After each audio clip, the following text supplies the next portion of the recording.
Bom dia, boa tarde, boa noite, né? Seja lá onde quer que vocês estejam. Obrigada por estarem aqui hoje conosco para ouvir duas apresentações que prometem ser muito inspiradoras, né?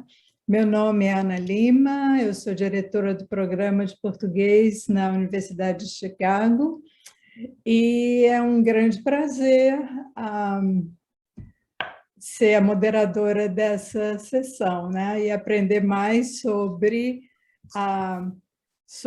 português como língua de acolhimento para os migrantes no Paraná e também sobre português como língua veicular nas aulas de PLE em Macau. Mais uma vez, eu vou pedir para colocar as perguntas no chat, e no final das duas apresentações nós poderemos conversar, né, com as palestrantes.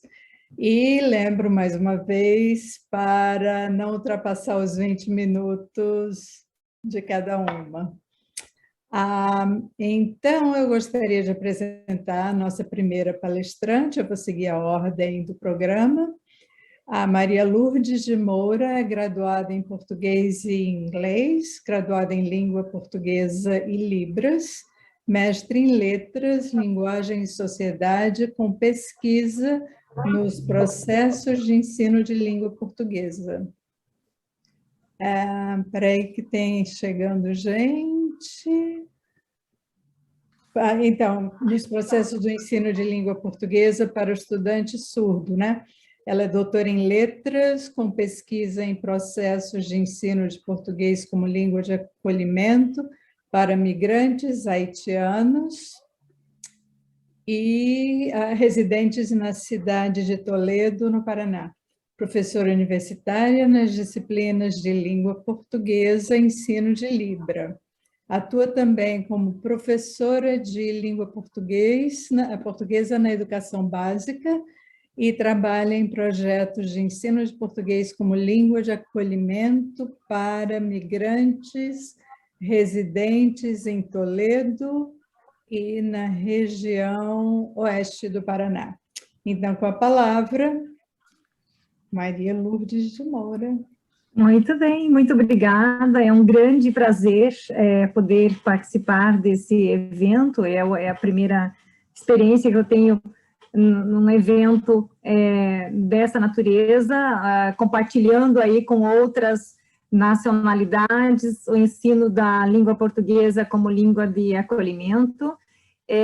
Eu até tenho um material aqui para eu socializar, divulgar aqui para essa apresentação.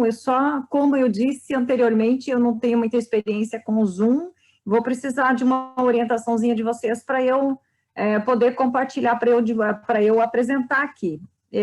Neste share screen que eu acesso. Sim, você vai usar som, você tem que clicar no botãozinho de... eu não sei o nome dele, mas ele fica na tela, no cantinho da esquerda. Se eu for usar, você diz o som? Se você vai mostrar... Não. Ok. Não, então, só share screen. Isso. São só textos aqui, não sei se já está dando para compartilhar. Está mostrando, sim. Ok, então aqui, essa pesquisa é uma pesquisa que eu fiz pela Universidade Estadual do Oeste do Paraná, nossa UniOeste, aqui da região oeste do Paraná. É uma pesquisa, então, que foi sobre orientação da professora doutora Terezinha da Conceição Costa UBS, e foi intitulado O Ensino de Português como Língua de Acolhimento para Imigrantes Haitianos, uma proposta de multiletramentos. E o que é que nos motivou a fazer esse estudo? Escuta, você não quer colocar como slideshow? Vamos ver como é que eu posso fazer isso. Slideshow. Faça a apresentação de slides. Opa, acho que eu tirei. Não, você coloca de novo. Aí coloca a apresentação de slides, está lá em cima. Ah, tá, eu acho que aqui neste íconezinho... Você está vendo no menu lá em cima, tem, do lado de revisão, tem apresentação de slides. Tá, vamos ver aqui. Você Isso. diz o Não, programa, passou. Aí, apresentação de slide. deve Ah, ser aí. Aí você tá. coloca do slide atual. Ah, ok, sim. Sim, então agora, acho que, então, agora, Ficou mais bonito. sim, muito obrigada. Como a gente não tem experiência nessas questões tecnológicas, a gente vai aprendendo a todo dia. Esse que é o rico da nossa interação, né? A gente está o tempo reinventando e aprendendo. Consegue me ouvir bem? Sim. Ok. Então, toda essa situação de mudança, né, de mobilidade mundial que todos os países estão sofrendo, e o Brasil também não é diferente. Estamos com uma demanda de imigrantes em situação de vulnerabilidade, em situação de necessidade urgente em aprender a língua local, e nos deparamos com esse desafio enquanto professores de língua portuguesa. Na minha apresentação, senhores já perceberam que a minha formação, então, é para o ensino do português para pessoas aqui brasileiras, na educação básica, no ensino superior, e de repente vem essa nova proposta, essa nova demanda, e como é que vamos fazer, né? Então, a minha experiência com esse grupo, eu trabalhei com alguns grupos inicialmente, e pegava materiais da internet de algumas universidades que estão disponíveis, né, públicos na internet, e aí eu percebia que esses materiais, da forma que eles estavam organizados, seguindo quase que o formato da língua inglesa para falantes, né, de língua portuguesa, começando pelo to be, começando pela gramática, era mais ou menos esse formato, começando pelo ser e estar e adentrando aí nas questões gramaticais. E nas experiências que eu tive com o grupo inicialmente, montava, organizava a aula, trabalhava essa aula, e aí no final esse grupo me dizia: mas professora, quando é que eu vou entender como o que líder lá do meu trabalho diz para eu cuidar máquina de trabalho? Então eu percebia que com essas questões, o ensino de língua portuguesa que eu estava trabalhando com o grupo não estava tendo sentido, não estava surtindo o efeito que eu desejava. Eles não estavam aprendendo a língua portuguesa que eles precisavam naquele momento, naquela situação, naquela emergência. Então, aí, pensando, me ocorreu de seguir a metodologia de Paulo Freire, que trabalhou a alfabetização de pessoas adultas num tempo recorde de 45 dias, né, ensinando aos adultos no sistema de letramento que ele teve. Então, o que eu fiz? Planejei esse estudo, esse trabalho, dentro daquilo que Paulo Freire chamou de temas geradores, né, que demanda de um encontro chamado reunião, um encontro com o grupo focal, no qual eu conseguiria ouvir deste grupo de adultos o que é que eles de fato precisavam no aprendizado da língua portuguesa, qual era a urgência deles. E fui tomando nota dessas necessidades de cada um dos que estavam presentes nesse grupo. E a partir das anotações, dos temas, das necessidades, o segundo processo foi o processo da preparação dessas aulas, que envolveu imagens dos locais onde eles necessitavam ter essa interação, e principalmente na oralidade, era a necessidade maior deles. Então, nós fizemos uma relação de 30 temas geradores e fomos montando essas aulas, utilizando imagens, utilizando pequenos textos que a gente pudesse ter essa interação, explicando o que significava aquele contexto, aquelas palavras geradoras, por exemplo, em temas como uma consulta ao médico, a interação para ele falar o que ele estava sentindo com o médico, né, que não sabia a língua dele, como é que ele interagia em língua portuguesa, né, como é que ele fazia essa fala com o chefe dele do setor do trabalho profissional, como é que ele interagia com o professor lá da escola pública, onde estava o filhinho dele estudando, e assim por diante. Então, foram de 28 a 30 temas, alguns com maior número de aulas, outros com menor número, e a gente fez esse encontro num período de um semestre, que ocorreu, foram 38 encontros no total das aulas trabalhadas com o grupo dentro desse sistema da metodologia de Paulo Freire. Deixa eu ver aqui se eu consigo, então. Então, esse tema, essa pesquisa, ela se voltou para o ensino de língua portuguesa como língua de acolhimento, né?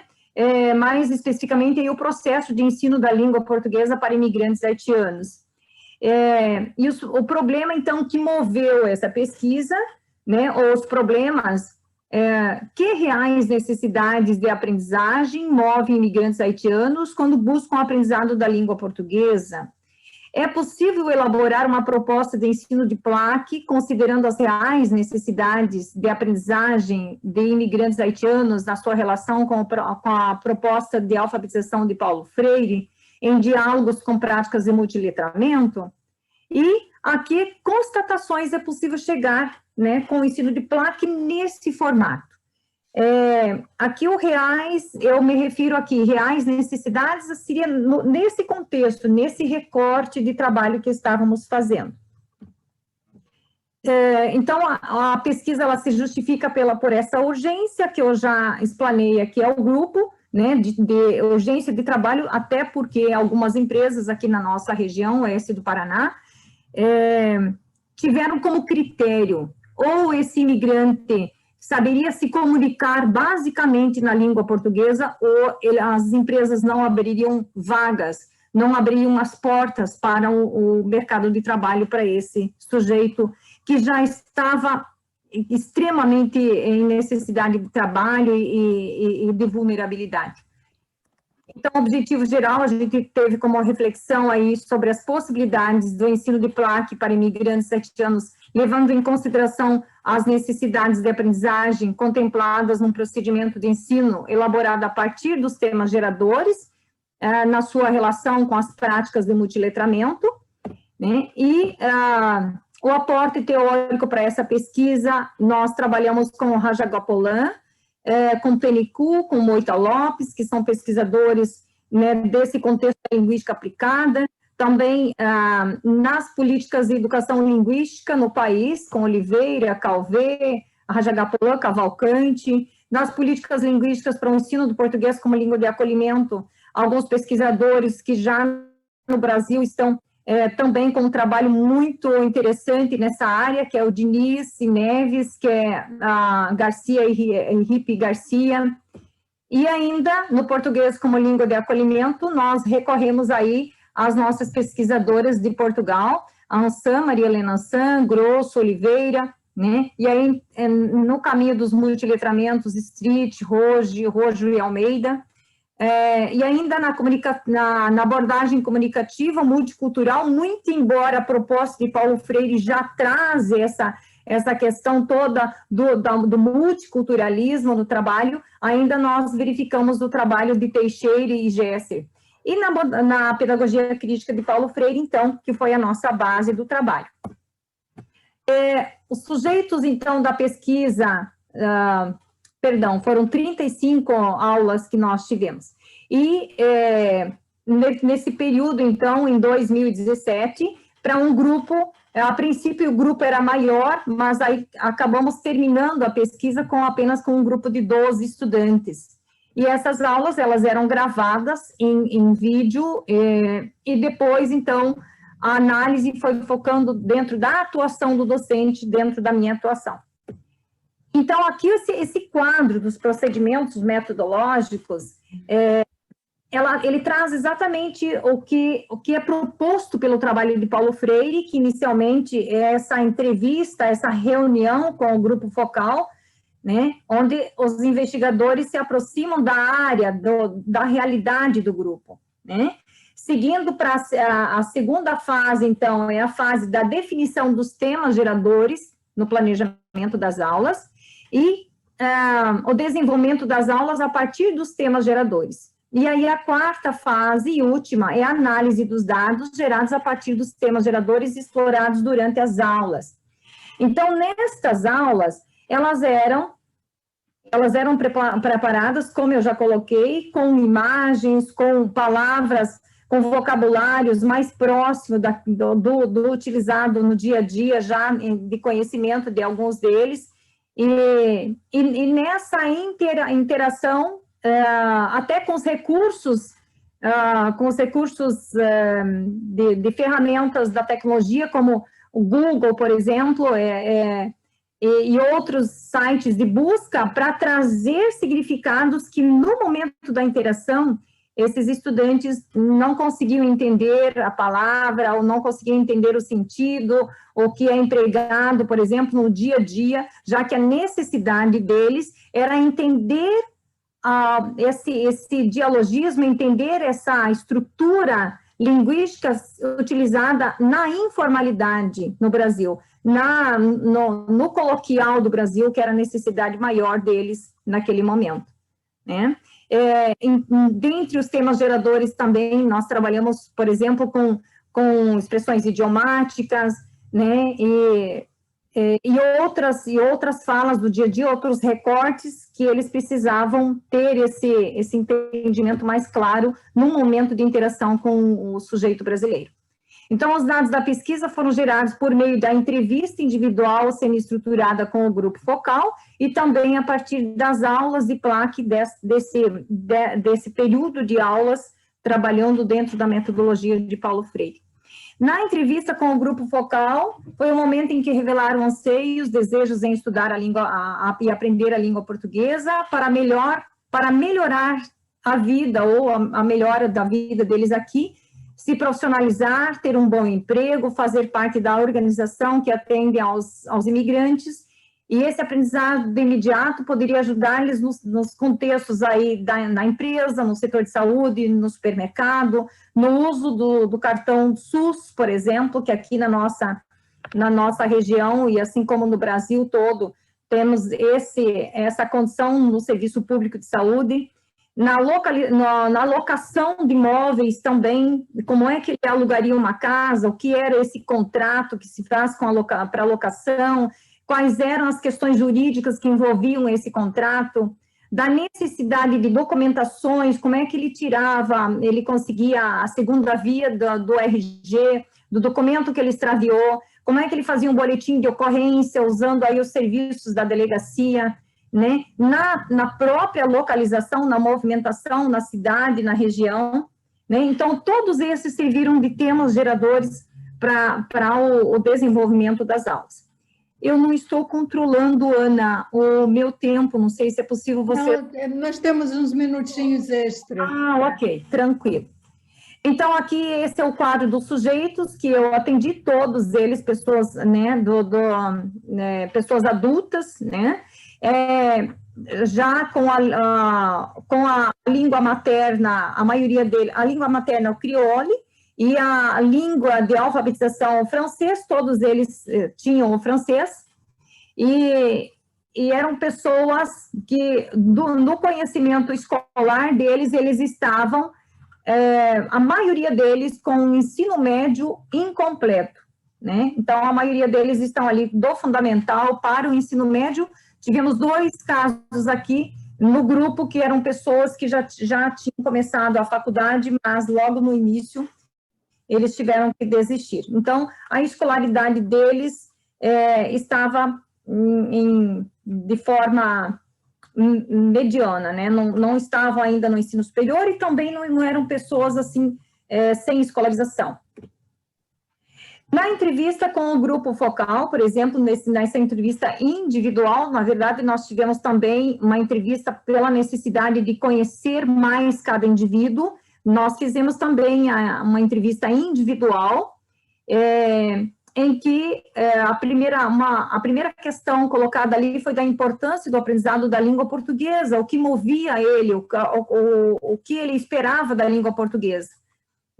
Então, o grupo reconhece a necessidade desse aprendizado e ressalta dificuldades e prejuízos que sofrem por não saberem a língua local, né? E eu trouxe 2 recortezinhos, um dos estudantes, ele coloca aqui que haitiano não saber nada de português, sofrerem muito, alguns trabalhos não podem entrar pessoas que não entendem a língua portuguesa, né? A próxima estudante aqui coloca que sim, que pessoa estrangeira precisa saber língua desse lugar, porque precisa muita coisa aqui. Além desses depoimentos, também a questão que fala as falas deles em relação a qual língua, a língua materna, qual língua que eles utilizavam para conseguir entender melhor o português. E o grupo ele foi unânime em colocar isso que o estudante, essa parte, esse relato que o estudante 4 que ele coloca, que ele sabe melhor, ele sabe um pouco do espanhol, né? E que por parte do espanhol ele consegue entender melhor o português, que graças a ele saber o espanhol, ele conseguia entender o português, e que não do francês necessariamente, que ele tinha dificuldade em entender o português se ele dependesse dessa interação com o francês. Então, isso também foi um aspecto na pesquisa que nos chamou a atenção, que o espanhol está mais próximo do entendimento da língua portuguesa, pelo que foi constatado aqui nesse recorte. Você tem 5 minutinhos. 5 minutinhos. Muito bem. Então, aqui tem os próximos recortes do trabalho, né, da interação do que o grupo colocou, né? E a questão um pouquinho aqui da fundamentação. Então, com as informações iniciais em mãos, as aulas foram planejadas de forma que contemplasse um trabalho voltado para as necessidades desse grupo, né? Depois de recortar alguns temas e palavras geradoras, procuramos selecionar os materiais que nos apoiaram na codificação de acordo com essa orientação de Paulo Freire. Então, na segunda fase da investigação, começa precisamente quando os investigadores, com os dados já que recolheram, chegam à apreensão daquele conjunto de contradições. Escolherão algumas dessas contradições, com que serão elaboradas e codificar as codificações que vão servir à investigação temática, ou seja, a partir ali da reunião com o grupo focal, observando dentro dessas questões, dentro desse rol de necessidades que o grupo coloca, como é que poderia se elaborar esse trabalho com o grupo, dentro de suas necessidades. Eu vou avançar aqui a questão da interculturalidade, como é que foi no processo da interação. Vou avançar para as considerações finais. Então, a partir desse trabalho, o que é que a gente chega de conclusão com esse recorte de temas geradores, com esse trabalho com o grupo no ensino, no processo de ensino da língua portuguesa, a partir das necessidades de cada um deles. Então, chegamos às seguintes constatações. Nas aulas de PLAC, é preciso considerar a multiplicidade cultural que pode enriquecer as interações entre os envolvidos no processo de aprendizagem. Então, cada um deles traz a sua própria cultura, traz a sua vivência, e isto é extremamente importante nós considerarmos nessas aulas de PLAC. O conteúdo a ser trabalhado deve despontar-se das necessidades dos imigrantes. Então, o professor, ele não leva um conteúdo sem antes ter conversado com o grupo, conhecido o grupo e verificado quais são as urgências desse grupo. O foco maior deve ser, então, na oralidade, pelo menos é o que esse grupo com quem trabalhamos aqui manifestou, né? Já que o interesse maior dos imigrantes é fazer uso da língua oral para as interações do trabalho e na sociedade. E como professora de língua portuguesa no ensino regular, não estamos preparados para esse trabalho de PLAC, então há uma necessidade de capacitação, há uma necessidade de a gente buscar, né, esse instrumento, nos instrumentalizar para esse trabalho, e que nem sempre a gente consegue esperar por políticas linguísticas, pelas questões governamentais que nos tragam esses recursos, porque aí a gente acaba, muitas vezes, não conseguindo fazer, né, ou faz pouca coisa. O Brasil precisa, então, investir em políticas linguísticas que favoreçam a acolhida e o ensino de língua portuguesa aos imigrantes, e essas políticas linguísticas, a nossa necessidade aqui, não é somente em materiais, não é somente na questão da acolhida dos imigrantes, mas na questão, como eu disse anteriormente, no preparo dos profissionais também, para que a gente faça um trabalho de acolhimento mesmo, um trabalho que entre com essas necessidades do grupo. Tá bom. Então, a gente encerra com essas referências aqui. Muito bem. Então, muito obrigada, isso foi muito interessante. No final, nós temos algumas perguntinhas para você. E agora, eu gostaria de apresentar a Milena, né? Que é docente no Centro Pedagógico e Científico da Língua Portuguesa, do Instituto Politécnico de Macau. Ela é mestre em Linguística Aplicada do Português pela Universidade de Macau, onde também defenderá em breve a sua tese de doutoramento. Tem se dedicado ao ensino de PLE a aprendentes chineses com experiências profissionais em Macau e no interior da China. As suas áreas de investigação abarcam a linguística aplicada, a aquisição de língua segunda e estudos comparativos entre o português e o chinês. E com você... Ok, muito obrigada. Ok, vou primeiro compartilhar minha tela. Só um instante, nós temos o luxo de passar do tempo, porque só temos 2 apresentações, ok? Então, em vez de 20 minutos, você tem 30 minutos. Ok, obrigada. Então, conseguem ver a minha apresentação? Sim. Ok. Ok, então vou começar. Então, muito bom dia, boa tarde, boa noite a todos. Muito obrigada pela vossa presença e fico muito contente por poder participar outra vez no IMEP e também a primeira vez de forma virtual e partilhar convosco aqui a minha comunicação sobre o ensino de português na China. E nesta comunicação eu apresentarei algumas reflexões minhas sobre o uso do mandarim no contexto específico do ensino de PLE em Macau. Falando do mandarim, desculpa, só um momento.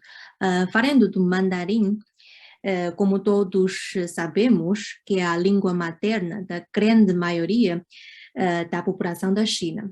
E como a China é muito grande, e além do mandarim, ainda há muitos outros dialetos, tal como podemos ver neste mapa, que há dialetos do sul, do norte e também vários outros dialetos das minorias étnicas. E uma das características da língua chinesa uma das características da língua chinesa é que a grande maioria dos dialetos da China não são compreensíveis entre si. Por exemplo, uma pessoa de Pequim dificilmente consegue compreender o dialeto do sul, por exemplo, de Xangai, de Hunan ou também de Cantão. E no contexto específico de Macau, depois de 1999, formou-se aqui um contexto multilinguístico que se chama 3 escritas e 4 faladas. Em chinês, que é 三文四语, que eu aqui optei por traduzir o yu para falar, mas sabemos que em chinês, depende do contexto, esta palavra pode significar várias coisas, pode ser língua, falar ou idioma. Para no contexto linguístico, Sanwen-si quer dizer que na escrita utilizam-se o chinês, o português e oralmente falam-se o mandarim, o cantonês, inglês e português. E no ensino superior de Macau também tem-se promovido este sistema linguístico de 3 escritas e 4 falares, no sentido de as 3 escritas são amplamente ensinadas como disciplinas obrigatórias ou opcionais e as 4 línguas são usadas em aulas pelos professores. E tal como podemos ver, as diferentes disciplinas também têm as suas línguas de ensino que são usadas com mais frequência. E desta forma, o ensino superior de Macau apresenta uma diversidade linguística que é diferente da situação do interior da China e também de Hong Kong.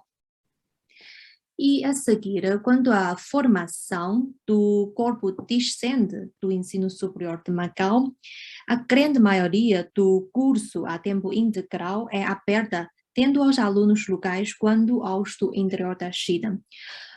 Conforme podemos ver através deste gráfico, que é publicado pela Direção dos Serviços de Educação e de Desenvolvimento da Juventude de Macau, a proporção ocupada pelos estudantes locais e do exterior é mais ou menos metade-metade. E então, no contexto específico do ensino universitário de PRE em Macau, as turmas também são normalmente mistas. Isto quer dizer que são compostas tanto por alunos locais quanto por os provenientes do interior da China. E tomo aqui como exemplo uma das turmas do primeiro ano do curso de licenciatura em tradução e interpretação chinês-português, português-chinês do IPM. E no que diz respeito à formação do corpo docente do ensino de PRE em Macau, a grande maioria dos docentes vem do interior da China, como é o caso do IPM, a instituição onde eu trabalho. Somos 18 professores chineses e todos somos oriundos do interior da China.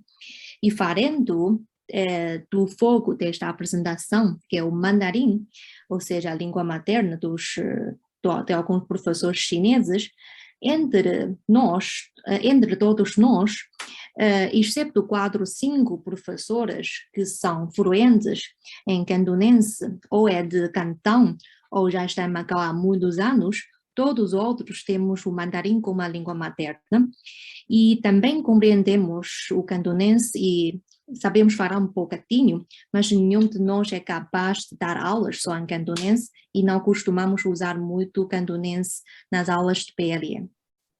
E assim, encaramos uma situação especial em que, apesar do cantonês seja a língua mais falada em Macau, a língua mais usada no ensino superior de PRE, quando o professor recorre à sua língua materna, é o mandarim.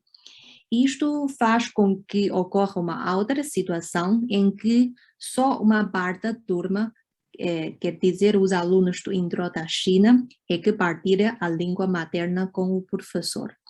E quando o professor utiliza o mandarim, os alunos locais ouvem uma terceira língua, que não é a sua língua materna, nem é a língua estrangeira, ou seja, no contexto de sala de aula, parece que o professor fala a mesma língua que todos os alunos, mas de facto não é verdade. E criando assim um falso contexto de língua materna comum entre o professor e todos os alunos. E a este propósito, só gostaria de referir alguns dados sobre a situação do uso de mandarim em Macau, que é um pouco diferente das outras cidades que também têm o cantonês como a língua materna, como Cantão ou Zhongshan, outras cidades da província de Guangdong. E o mandarim como língua de ensino em Macau, apesar de ter sido promovido muito nos últimos anos, ainda não é a língua ainda não é a língua mais usada em aulas pelos professores. E as crianças, por exemplo, desde pequeninas, elas raramente ouvem ou falam mandarim em casa. E também não têm muitas oportunidades de usar o mandarim em escolas. E já os alunos de Cantão, não, eles têm quase todas as aulas dadas em mandarim. Então, desta forma, é natural que, em comparação com os alunos de Cantão, o mandarim não seja a língua falada com mais fluência pelos alunos de Macau. Tal como podemos ver, este gráfico indicado pelo Su, etc., num relatório sobre o uso de mandarim em Macau, em que se investigaram mais de 600 alunos universitários, a grande maioria considera o cantonês como a língua que falam com mais fluência. E em comparação com as outras línguas ocidentais, inglês e português, o mandarim é para a maioria a segunda língua mais fluente. E um outro aspecto interessante que eu queria mostrar é uma informação que envolve, no total, mais de 1.200 alunos de Macau, não só os alunos universitários, mas também incluindo os primários e secundários, tendo os alunos locais que nasceram em Macau, quando os que nasceram no exterior, normalmente no interior da China, os dois grupos de alunos preferem comunicar com pessoas que falem cantonês. E o mandarim, para os alunos locais que nasceram em Macau, provoca ainda menos vontade de comunicação do que o inglês. E desta forma, sabendo desta situação específica, comecei a refletir dois aspectos. Primeiro é que, será que os professores chineses de PRE, incluindo eu, temos consciência de que quando só falamos o mandarim em aulas de PRE, não há uma língua comum entre todos os alunos?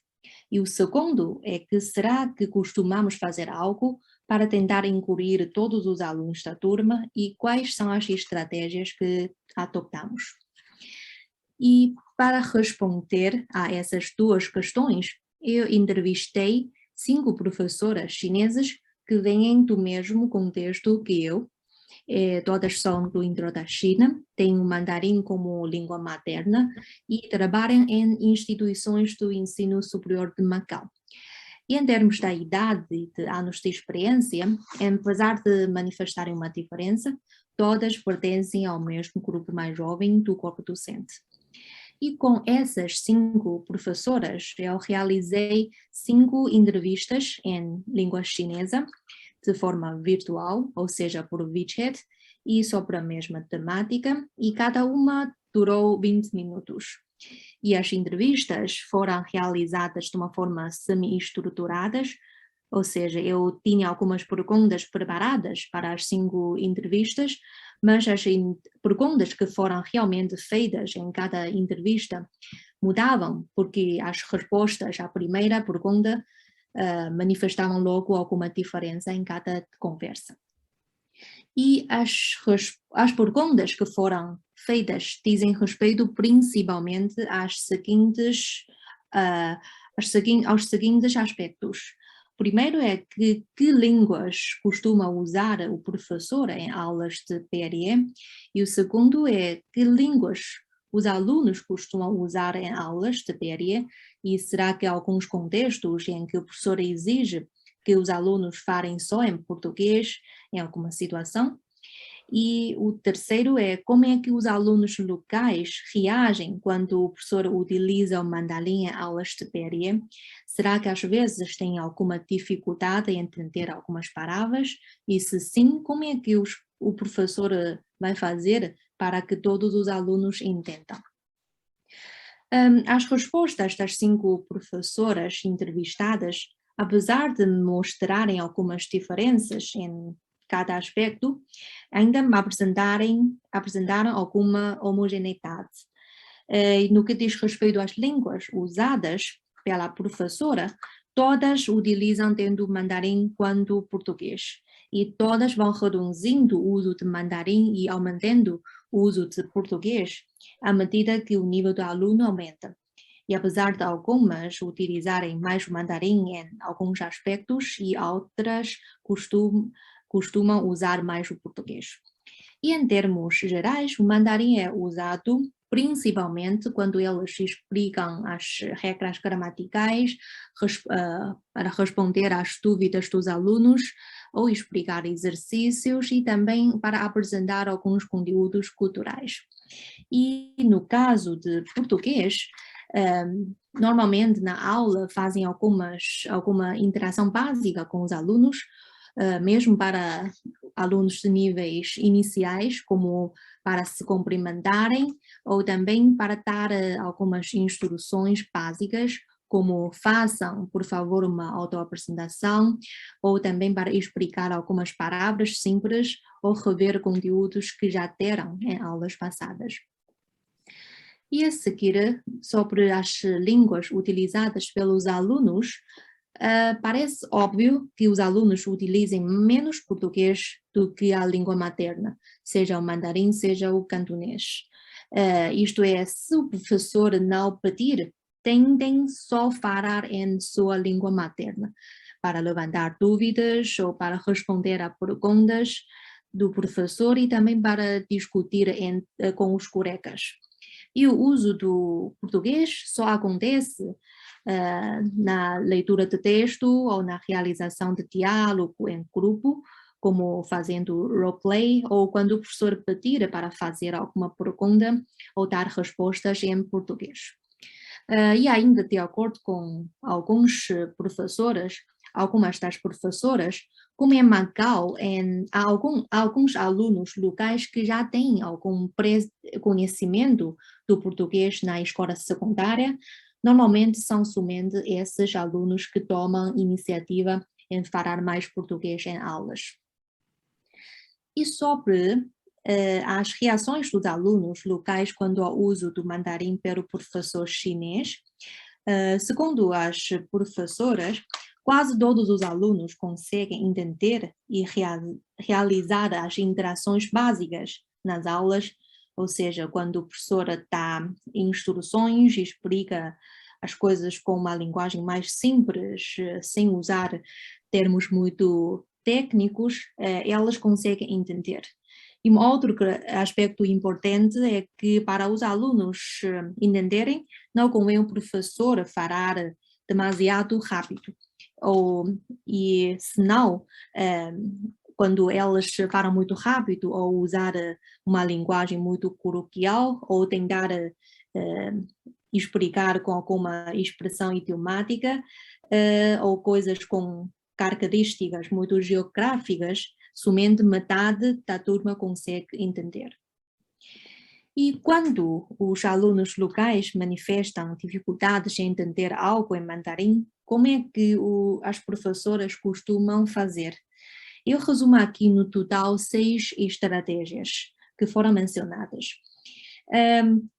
São 2 estratégias, em primeiro lugar são 2 que se referem ao uso do mandarim, e quando as professoras continuarem a usar o mandarim, ou falam mais devagar, ou tentam explicar com uma linguagem mais simples. E também mencionaram que algumas tentaram utilizar o cantonês ou pedir aos alunos da turma que entendem bem melhor o mandarim para explicar a mesma coisa em cantonês para os outros colegas, ou uma das professoras entrevistadas também me disse que ela própria tentou, às vezes, falar em cantonês, em seu cantonês não perfeito, para explicar, mas às vezes funciona, porque esta tentativa até serve como uma motivação para os alunos locais. E no caso da utilização das línguas estrangeiras, seja inglês, seja português, não parece muito usada.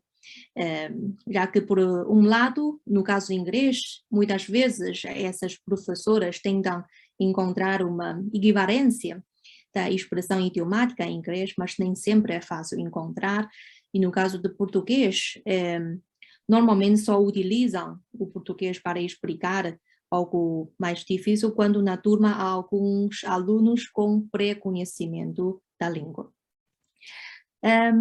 E segundo as respostas das professoras entrevistadas, parece-me que todas sabem da existência de um contexto em que, de facto, o professor não partilha a língua materna de todos os alunos da turma e todas já fizeram algum esforço para tentar incluir todos os alunos. E um outro aspecto que me parece vale a pena salientar é que quase todas as professoras ficaram a saber as dificuldades dos alunos através de ela própria perguntar se entenderam. Mas se pensarmos bem, quando perguntamos aos alunos entendem ou têm dúvidas, dificilmente responderão que não. Ou acham que realmente entendem, ou muito provavelmente eles têm vergonha em dizer que não. E eu recordando a minha própria experiência, eu como aluna de PRE, eu raramente tomei iniciativa em perguntar em aulas à professora quando eu tinha dúvidas, ainda sem necessidade de me preocupar com a língua que eu falo, como tendo eu quanto a minha professora falamos o mandarim. E agora cito aqui, gostaria de citar aqui uma das descrições feitas pela professora Catalina Xu, da China, sobre os alunos chineses, que apesar de não ser igual para todos, já reflete algo típico sobre um professor chinês, ou seja, dificilmente um aluno com dúvidas em entender algo tido pelo professor consegue primeiro perceber que ele realmente não entendeu alguma coisa e em seguida pede logo o esclarecimento ao professor.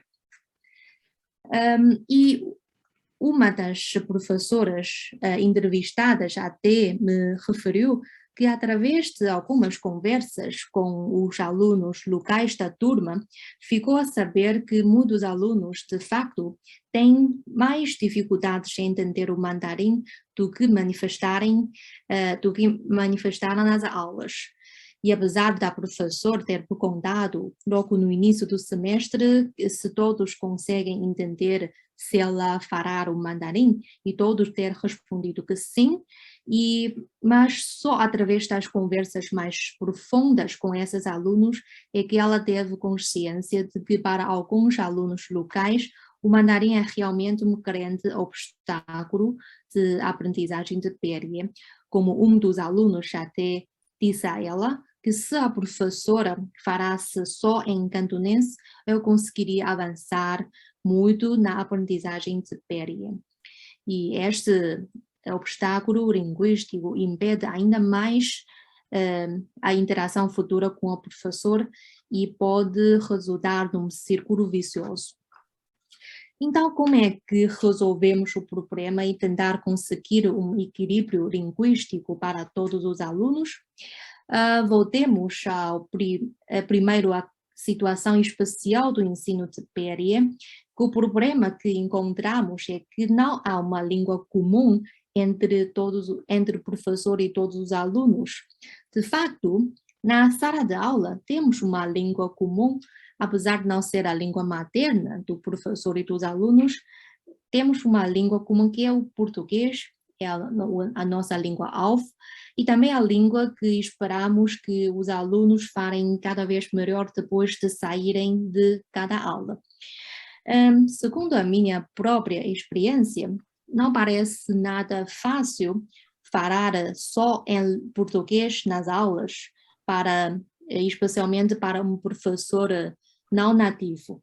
E especialmente eu, como aluna, também raramente tinha aulas só em português com professoras chinesas.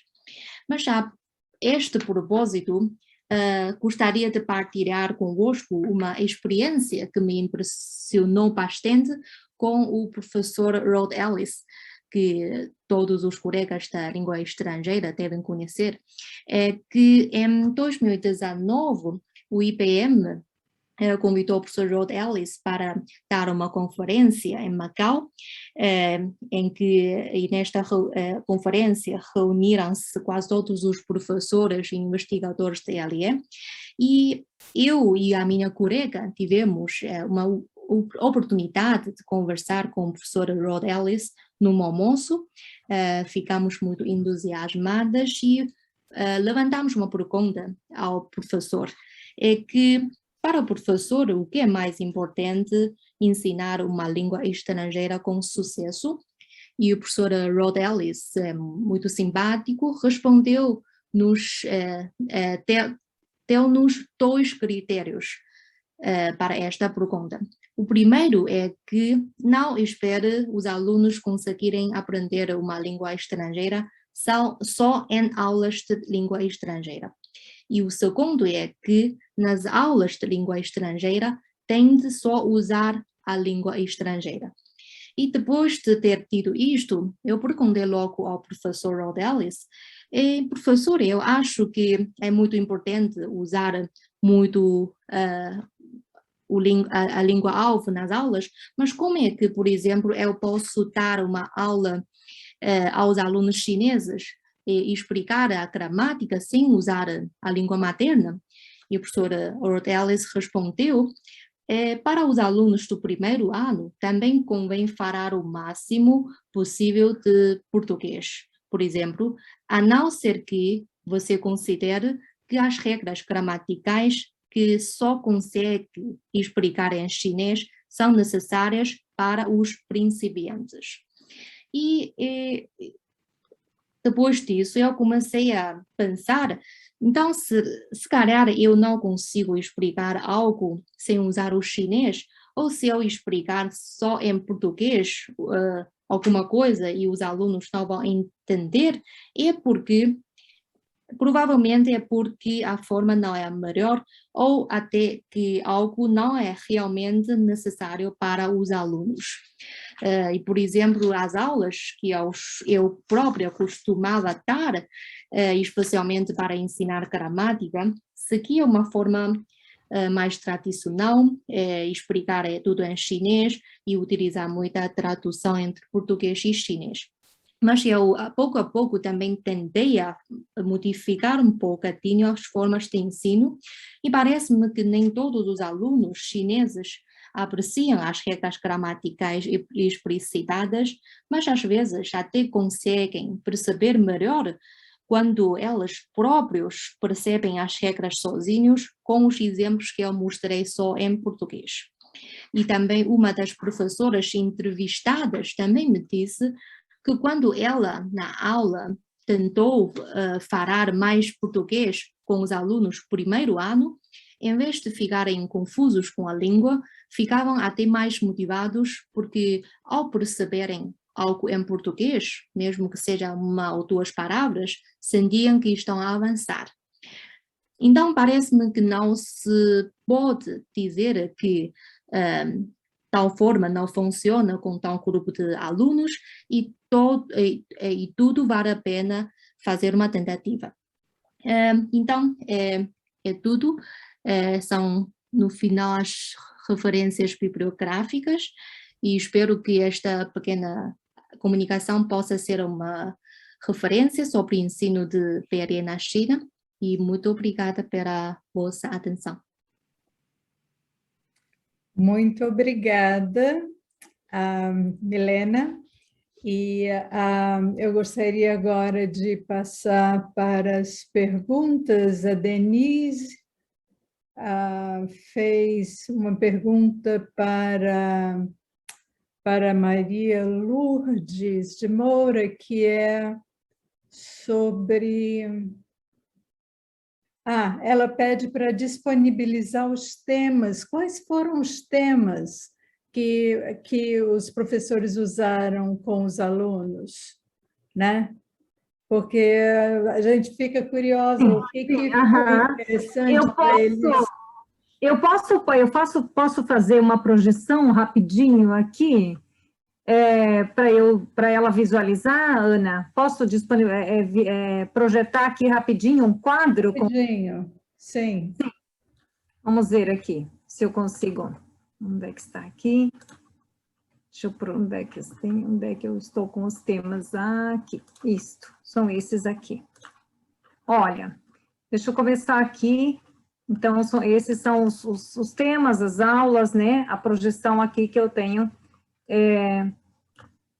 Então, o primeiro tema aqui. Esse alfabeto da língua portuguesa foi um dos temas que, no início, nós estávamos com alguns estudantes que não tinha o francês, ele não tinha domínio do francês e ele não conseguia entender a pronúncia de algumas palavras em português. Então, a gente montou algumas aulas sobre o alfabeto da língua portuguesa.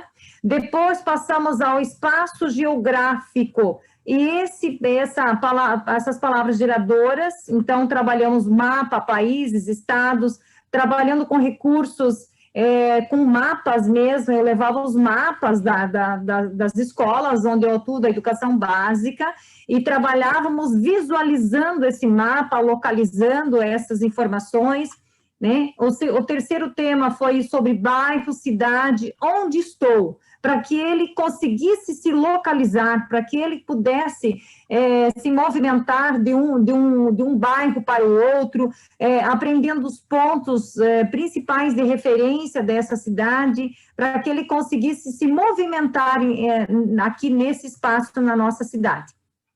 E sempre colocando o tema, colocando as palavras geradoras, colocando os recursos que eu utilizei para montar as aulas, e os pontos principais que foram trabalhados nessa aula. O quarto tema aqui foi partes do corpo e principais doenças, né?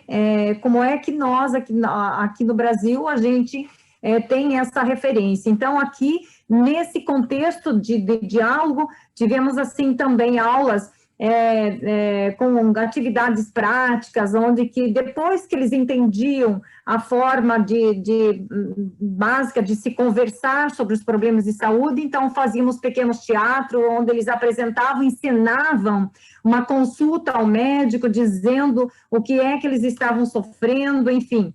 E ali eles iam praticando, então, essas expressões, essas formas de se comunicar na língua portuguesa. O quinto tema, área médica, né, as especialidades aqui. O sexto tema, cartão SUS, aqui tem o direito, o cartão SUS, ele demanda de alguns direitos para o cidadão brasileiro, mas é necessário que a pessoa entenda quais são esses direitos que ele tem dentro dos tratamentos de saúde. O sétimo tema aqui, o dengue, cuidados. Na minha casa também tem o problema da dengue, o problema, essas doenças que nós temos na nossa região, né? Essas questões que nós aqui não sofremos somente com a questão do coronavírus, mas de tempo em tempo, inclusive na nossa cidade aqui, teve um número muito grande de óbitos, de pessoas que vieram a óbito por conta desse problema com a dengue, pelo Aedes aegypti, que é o transmissor, e que muitas pessoas não entendiam, não percebiam o cuidado que elas precisavam ter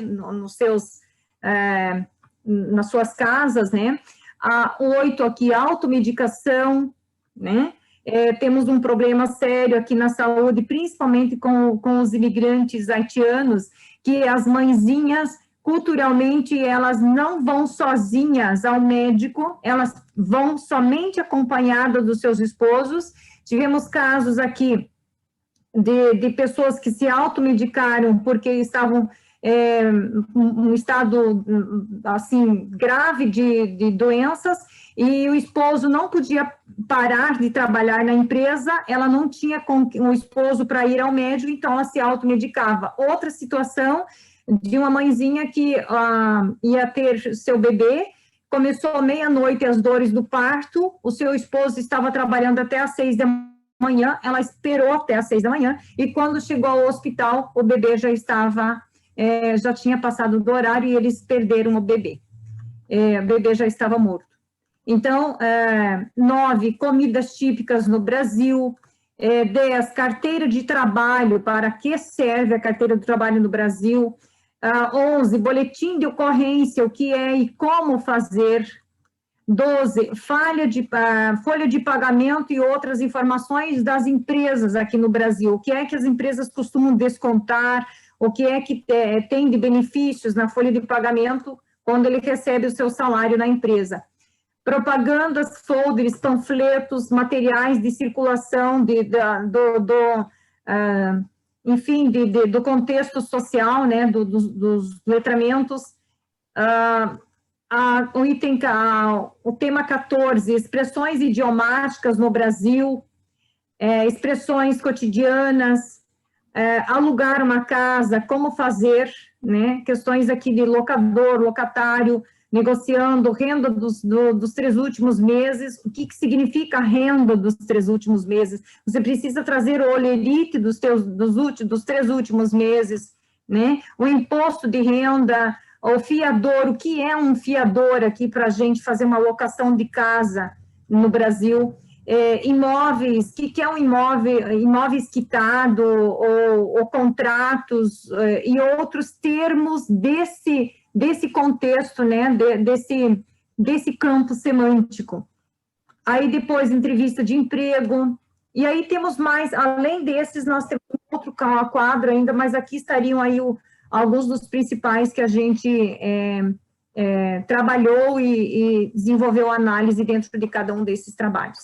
Ok, muito interessante. E também, Denise, fez uma pergunta que segue a essa, que é, a rigor, na sua experiência, o material didático precisa ser montado durante o curso e não adotado a partir do que existe?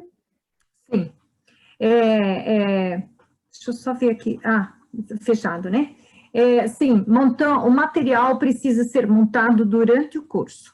O material, nós podemos ter um planejamento, o ideal é que a gente tenha aí um planejamento do que a gente vai, a partir da reunião focal com o grupo, a gente consegue verificar quais são as principais urgências desse grupo.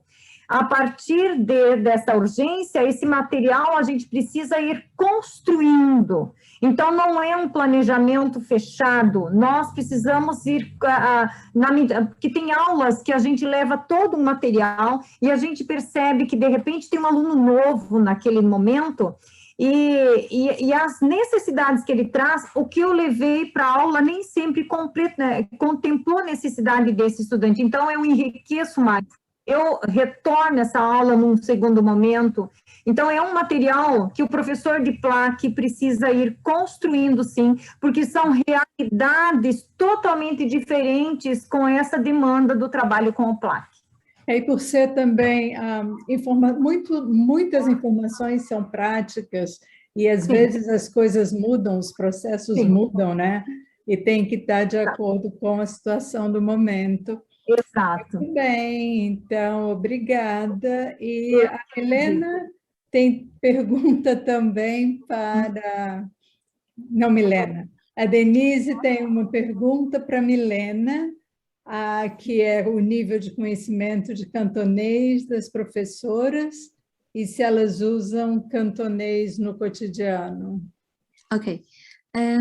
Acho que depende de cada professor, tal como apresentei na minha comunicação, por exemplo, no IPM, no caso do Instituto Politécnico de Macau, nós somos 18 professoras e eu tenho certeza de que há 4 ou 5 professoras que conseguem falar fluentemente o cantonês, mas elas não são de Macau, mas são do interior da China, mas alguns são de Cantão, por exemplo, Alguns também já estão em Macau há muitos anos e eles conseguem falar sem problema algum no dia a dia usando o cantonês.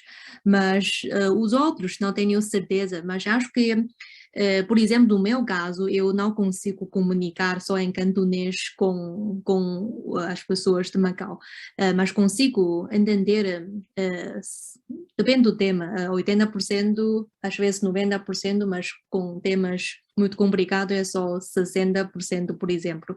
Acho que depende. Acho que a grande maioria não costumam usar o cantonês no dia a dia, mas há alguns que conseguem por causa da origem, porque vêm de algumas províncias que têm também o cantonês como língua materna.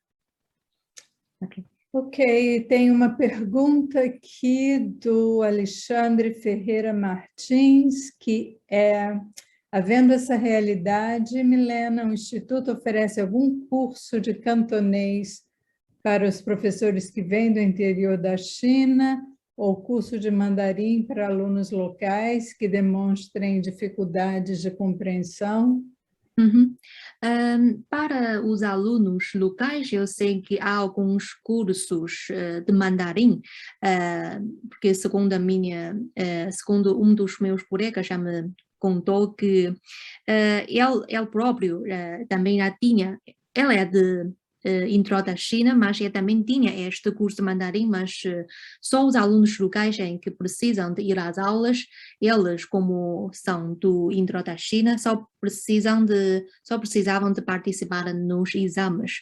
E para os alunos locais, sim, mas não sei se é só para quem tem dificuldades, mas esta disciplina já está incluída no programa para algum curso dos alunos. E sobre os cursos para professoras, eu não tenho certeza, porque nunca frequentei algum curso de cantonês no meu instituto, mas eu já tirei um curso na direção dos serviços de juventude, que ela tem uma outra instituição que tem um centro de difusão de línguas, mas aquele curso que tirei era um curso de cantonês, mas não era destinado só para quer dizer, chineses do interior da China, mas estava aberto a todos os estrangeiros, qualquer nacionalidade. No IPM, eu não tenho certeza. Tá bom, obrigada. E o Edivan faz a seguinte pergunta. Primeiro ele diz parabéns pela sua apresentação, realmente foi muito interessante. Estou curioso para saber de que forma a comunidade lusófona é integrada nos cursos de português. Então, quer dizer, só queria confirmar o que quer saber é que como é que os membros de todos os países lusófonos eles querem, em alguns cursos de português, eles participam ou eles recebem aulas de português. Não sei se quer esclarecer um pouco sobre... Posso explicar. Não, minha dúvida é a comunidade local, a comunidade que fala português, como essa comunidade é integrada nos cursos, como os alunos têm acesso a essa comunidade, se vocês fazem eventos, se a comunidade vem até o instituto. Ok. Acho que os alunos, os alunos do IPM, eles têm muitos acessos a essa comunidade. Por exemplo, deixa eu pensar, é que os alunos, quer dizer, por exemplo, o IPM também tem alguns alunos de outros países lusófonos, por exemplo, do Cabo Verde e também do Brasil. Eles, às vezes, têm muitas atividades em conjunto e também, esqueci-me de dizer que muitos alunos do Instituto Politécnico de Leiria fazem intercâmbio no Instituto Politécnico de Macau e aprendendo mandarim. E E com esses grupos de alunos de outros países lusófonos, os alunos de Macau, de PRE, eles conseguem interagir muito com esses alunos de outros países. E em relação ao outro, sem ser alunos do IPM, acho que depende do curso, também há alunos que têm esse contato com a comunidade lusófona. Por exemplo, no curso de Relações Econômicas Comerciais, que o IPM tem, é também uma licenciatura em Relações Econômicas entre a China e os países lusófonos. Os meus alunos, acho que eu tinha uma turma de alunos deste curso. Eu acho que eles, no ano passado, quando estavam no 4º ano, eles já tinham muitos contatos com os empresários dos países lusófonos que trabalham em Macau. Eles vão, os empresários vêm para IPM dar palestras e eles também, alguns fazem entrevistas e conversam com elas como uma forma de trabalhar para o projeto final do curso. Muito bem. Muito bem, muito obrigada. Eu agradeço a participação de vocês duas e da audiência, perguntas interessantes. Estamos terminados com essa sessão e só tem mais uma. Tá bom, tem mais uma perguntinha, né, antes de terminar, que é da Camila, né, que ela pergunta se tem resistência dos alunos no ensino da língua pela língua, pelo português, né, ensino do português com o uso apenas do português. Se os alunos têm resistência a esse tipo de ensino. Se eles gostam que a língua materna deles, ou, sei lá, as explicações sejam numa língua que eles conhecem melhor. Na minha opinião, acho que, por enquanto, não há muitas aulas, né, por exemplo, com professores chineses que são dadas só em língua portuguesa, como eu também já expliquei na minha comunicação, é que nós, por exemplo, nós como alunas de PLE também tínhamos quase todas as aulas com professores chineses dadas em chinês. E não quer dizer que, com certeza, que os alunos vão ter uma resistência, mas acho que, se calhar, se tentarmos realizar uma aula só em língua chinesa, se calhar no início vai haver uma dificuldade, mas também é normal porque elas nunca tinham estas experiências. Mas acho que vale a pena experimentar isto com os alunos.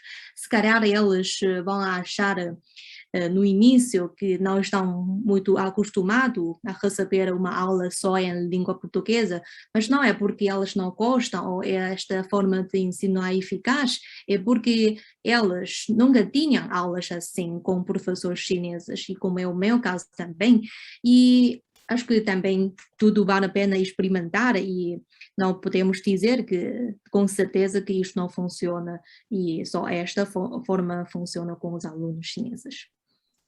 Muito bem, muito obrigada. E estamos terminados por agora. E agora vai ser à tarde, né, Luiz?